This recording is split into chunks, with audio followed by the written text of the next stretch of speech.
예, 오늘의 모닝 브리핑 시작하겠습니다. 트럼프 대통령이 유가와 금리는 내려라, 그리고 이제 관세는 올려라, 이렇게 이야기를 했는데, 어쨌든 유가와 금리를 내려야 된다라고 주장을 하면서 인플레이션 우려가 좀 완화가 될 것이다, 이런 기대감을 자극을 했죠. 비기술주 중심으로 매수세가 유입되면서 3대 지수 모두 올랐고, 특히 S&P 500 지수는 종가 기준 사상 최고치 경신을 했습니다. 오늘 우리 증시는 일본의 금리 인상 여부가 결정이 될 텐데, 그 이후에 엔달러 환율 그리고 외국인들 동향이 상당히 중요하거든요. 장중에 좀 변동성이 이제 커질 가능성이 있다는 점 미리 좀 생각을 해야 될 것 같고, 어제 제약, 통신, 뭐 엔터 이런 종목군들이 올라가긴 했는데 업종 레이더 다 올라간 게 아니라 뭐 선별적으로 움직였잖아요. 근데 어제 좀 약했던 종목군들, 최근에 강했다가 어제 눌렸던 종목군들이 오늘 부분적으로 좀 반등이 나오는지 이 부분도 살펴봐야겠습니다. 우선 미증시는 3대 지수 전부 다 올랐는데 나스닥이 거의 막판에 플러스로 바뀌었어요. 한 마감되기 한 5분 전까지 마이너스였는데, 그러니까 뒷부분에 훅 하고 이제 밀어 올리면서 이제 플러스로 마감하는 그런 모습을 보였는데, 업종이 다 올랐습니다. 그러니까 오늘 하락한 업종이 거의 없었거든요. 그러니까 장 후반에 기술주가 유일하게 이제 마이너스로 들어가 있었는데 이것까지 플러스로 전환이 되면서 11개 업종이 전부 다 상승하는 그런 모습을 보였고, MSCI 한국 지수는 어제 우리 증시 빠진 게 반영이 돼서 이제 하락했지만 야간 선물은 미증시 상승이 이제 플러스로 끝나서 장 초반의 시장 흐름은 그렇게 나쁘지 않을 것 같다, 이렇게 투자들은 생각을 했던 것 같습니다. 주요 이슈들을 좀 정리를 해보면, 트럼프 대통령의 발언이 이날 증시를 올리는 데 결정적인 역할을 했다, 이렇게 평가를 받는데, 다보스 포럼에서 이제 연설을 했죠. 거기 참 화상 연설을 통해서 유가와 금리는 내려야 된다, 그러니까 이렇게 주장을 했거든요. 오펙 국가들에게 국제유가 내려가게 해야 돼, 그러니까 이렇게 이제 주장을 했는데, 이게 아마 유가 빠지면 러시아의 수출이 좀 어렵게 되잖아요. 그렇게 되면서 러시아를 좀 압박하려는 것 같다, 이런 의도도 있고, 대선 과정에서 자기가 이제 국제유가 잡을 거다, 유가를 잡고 인플레이션을 잡을 거야, 이렇게 또 장담을 했었잖아요. 그러니까 그런 것들을 실천하기 위한 조치로 이제 해석이 되죠. 그리고 또 금리 내려야 된다, 본격적으로 이제 연준을 압박하는 것 같다, 이렇게 분석이 나오는데, 미국뿐만 아니라 다른 나라들도 죄다 내려야 된다, 그러니까 이렇게 주장을 했거든요. 그러니까 유가 금리 내려야 된다. 그리고 미국 안에서 제조업 공장을 미국 안으로 가져오지 않으면 관세는 올려야 된다, 이렇게 이야기를 했습니다. 예전에 저희 세대는 1000개 올려 100개 올려 막 이런 게임 지나가다 오락실에 많이 있는 거 기억하시는 분들 계실 텐데, 그러니까 한마디로 유가 금리 내려 관세는 올려, 그러니까 이런 어떤 발언이 나온 거죠. 근데 어쨌든 투자들은 유가 빠지고 금리 내리면 인플레이션 우려가 완화가 되니까, 그러면 안전한 자금이 막 현금이 많아서 안전한 어떤 빅테크보다는 그 외 종목으로 투자하는 게 조금 더 낫지 않을까, 이렇게 판단을 한 거죠. 그래서 빅테크 주춤, 그 외 종목들 강세, 이런 구도를 이제 트럼프가 만들어냈다, 이렇게 봐야 될 것 같고요. 뭐 그 외에 이제 뉴스거리를 살펴보면 레리 핑크 회장이 대규모 자금이 투자가 되면 인플레이션이 자극될 수 있다.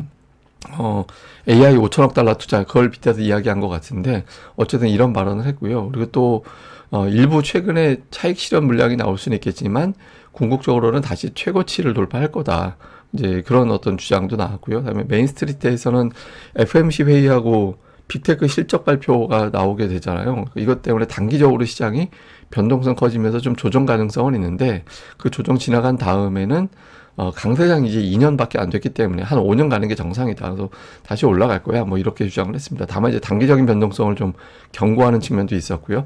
그리고 그 2월 1일, 4월 1일 이렇게 트럼프가 언급한 날짜들이 있잖아요. 2월 1일에 멕시코, 캐나다, 중국에 대한 관세, 4월 1일은 전 세계 불공정 거래에 대해서 조사 그때까지 해라, 이렇게 이제 발언을 했기 때문에 각각 그 날짜 근처 돼서는 시장이 불확실성에 노출될 가능성이 있다, 또 이런 분석도 있었습니다. 근데 어쨌든 지금 시장 자체가 뭐 UBS에서 분석했듯이 트럼프가 막 쏟아내는 어떤 발언, 그게 헤드라인 뉴스가 되면서 주식시장이 계속 반응하고 있거든요. 그래서 당분간 트럼프의 어떤 발언에 따라서 글로벌 증시가 휘둘리는 그런 흐름이 좀 이어질 수밖에 없다, 그러니까 이렇게 이제 분석이 계속 나오고 있습니다. 저는 오늘 또 주목해 봤던 게 이제 엔달러 환율이었거든요. 오늘 일본에서 금리를 결정을 하죠. 인상 확률이 90%라고 하는데, 어쨌든 만약에 일본이 금리를 올릴 경우 엔달러 환율이 뚝 떨어지면서 기술주 중심으로 매도가 나올 거냐. 작년도 8월에 시장이 하도 뒤었잖아요, 그때 당시에.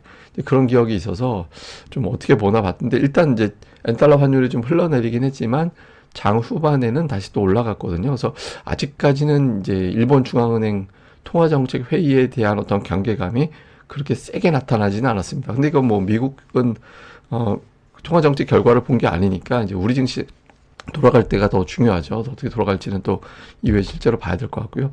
특징적으로는 시가총액 상위 중에서는 이제 메타만 플러스가 2% 정도 났고 나머지는 뭐 그렇게 뚜렷하게 방향성이 있지는 않았거든요.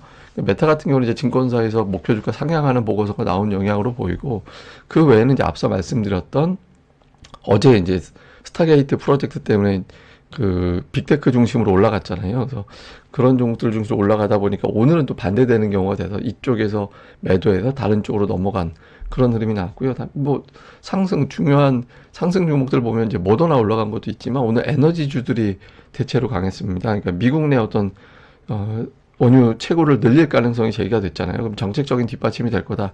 이런 기대감이 가동이 되면서 에너지주들이 또 강세를 보였고, 그다음에 이제 금융주도 올라가고, 뭐 기계 업종, 인프라 관련된 종목군들도 올라가고, 어쨌든 미국 내에서 사업하는 비중이 높은 기업들이 오늘 상대적으로 더 강한 그런 모습을 보인 게 특징이었습니다. 그리고 오늘 마이크론 테크놀로지 같은 반도체주들이 좀 대체로 약한 모습을 보이는데, 하이닉스 여파다 뭐 이렇게 표현들을 많이 하더라고요. 그래서 하이닉스가 어제 실적 발표하면서 예를 들면 PC와 스마트폰에 들어가는 칩 수요가 약해질 가능성, 또 재고 조정 가능성 이런 것들을 제기를 했고, 또 AI 관련해서 폭발적인 수요를 좀 표현해 줬으면 했는데 그런 표현이 없었다. 그래서 거기에 대한 어떤 실망감이 작동이 됐고, 또 오늘 ASML 측에서 미국이 추가적으로 수출 규제를 할 것 같다 이런 내용들을 공개를 했거든요. 그래서 이런 부분들이 영향을 주면서 반도체주들 전반적으로 좀 눌리는 그런 모습을 보였는데, 다만 이제 엔비디아 같은 경우는 뒷부분에 강보합으로 돌아섰어요. 그래서 오늘 뭐 약간 이제 메모리하고 관련이 된 기업들 중심으로 좀 매도 물량이 나온 것 같다. 뭐 이렇게 우리가 보면 될 것 같습니다. 근데 이게 미국은 그런 건 있는 것 같아요. 그러니까 금리 인하하고 나서 경기 침체가 아닌 상태라면 그러면 궁극적으로 주식시장은 계속 올라간다. 그러니까 경기 침체 시나리오에서는 시장이 좀 안 좋게 가지만 경기 침체가 아닌 상태에서 금리가 이제 내려가면 첫 번째 금리 인하 이후에 주식시장의 경로는 이렇게 간다라는 건데, 지금 현재하고 평균치하고 되게 비슷하게 가고 있거든요. 그래서 지금 금리 인하 이후에 투자자들이 주식시장에 돈을 계속해서 끌어들이면서 좀 어쨌든 결과적으로는 올라가는 장세 아니냐 이렇게 보는 시각이 있고, 또 한 가지는 미국 대통령이 이제 바뀌었죠. 바뀌었는데 트럼프는 특이하게 재선한 대통령이 되는 거잖아요. 한번 건너뛰어서 재선한 대통령이 되는 건데, 임기 첫 해 증시가 기본적으로 강하다라는 점, 그리고 재선한 대통령의 첫 해는 또 유난히 강했다라는 점, 이런 것들이 투자자가 어필이 되는 것 같습니다. 근데 참고로 4년 차에는 증시가 되게 약해요.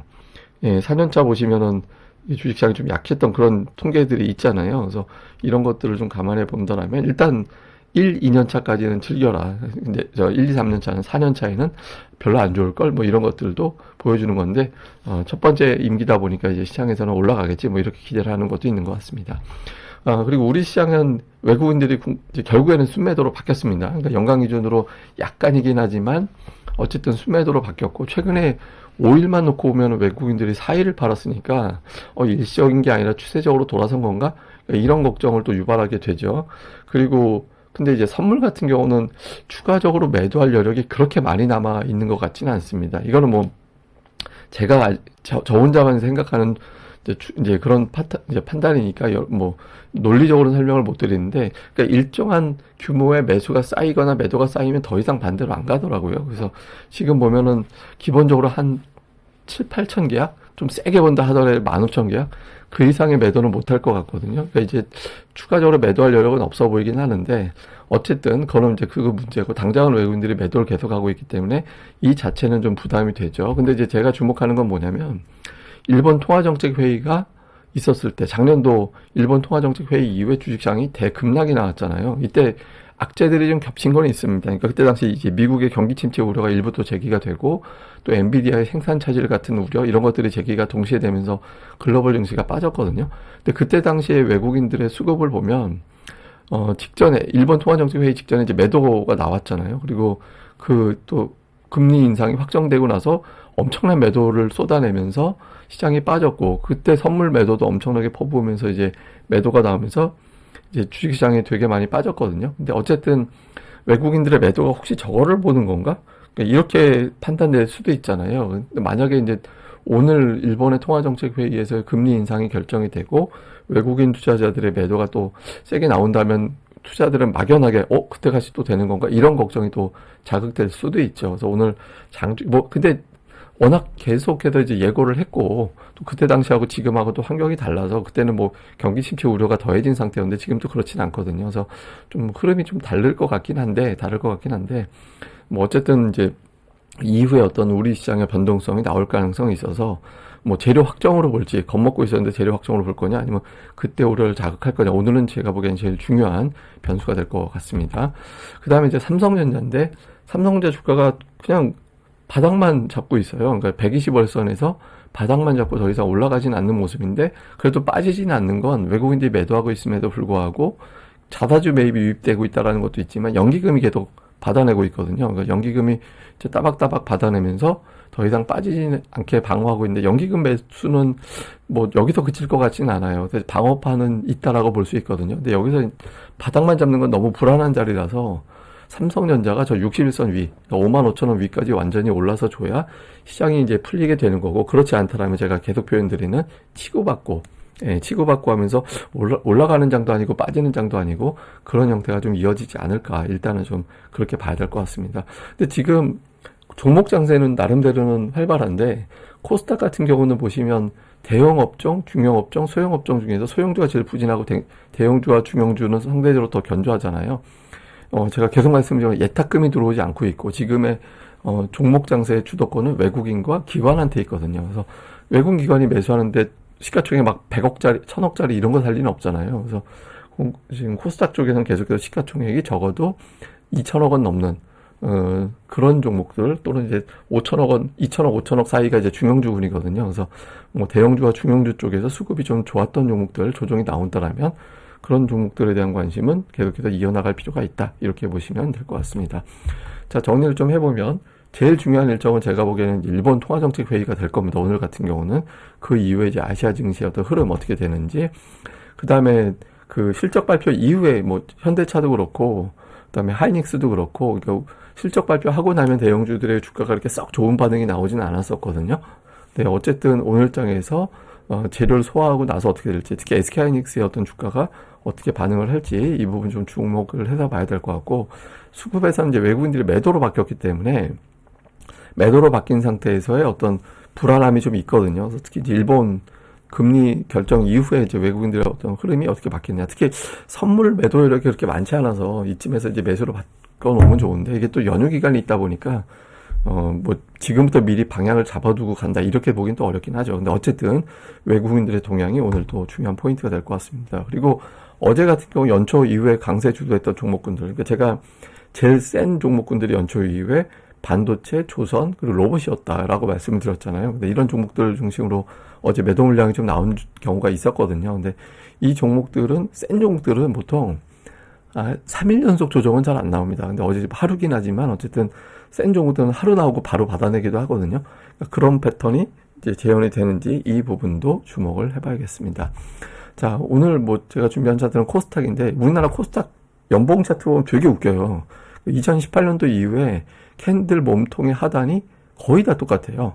예, 2018년 이후에 지금까지 8년 정도인데 한번 2021년 붕 떠가지고 출발했을 때 그때 종가가 2020년대 워낙 코로나 이후에 급등을 했으니까 그때 이후를 제외하고는 캔들 몸통 하단이 전부 다 똑같다. 그러니까 말 바꾸면 달리 말하면 그때 그 시장의 바닥은 670포인트 정도로 투자자들이 알고 있는 것 같아요. 그러니까 그거를 출발점으로 삼아서 강세장으로 갈 거냐, 강세장 이후에 종가를 그쪽으로 맞출 거냐, 그 논리에서 시장이 움직이고 있다라고 보거든요. 그래서 이 패턴에 의하면 올해 코스닥은 좀 이걸 시작점으로 잡아서 올라가는 해로 볼 수도 있거든요. 그래서 이제 좀 코스닥 종목 장세는 올해 어떤 형태가 됐든 좀 이어질 가능성이 높아서 시황적인 측면보다는 개별 종목군들에 대한 어떤 그 흐름, 수급, 여기에 또 집중해 보는 게 지금은 더 맞지 않나.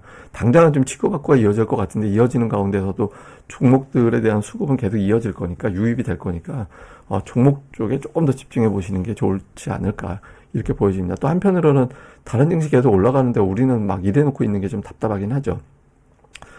이제 만약에 조기 대선이 펼쳐지게 된다라면 여쪽이 됐든 야쪽이 됐든 어떤 시장에 대한 어떤 부양에 대한 의지 이런 것들이 좀 나올 필요가 있지 않나 이렇게 보여집니다.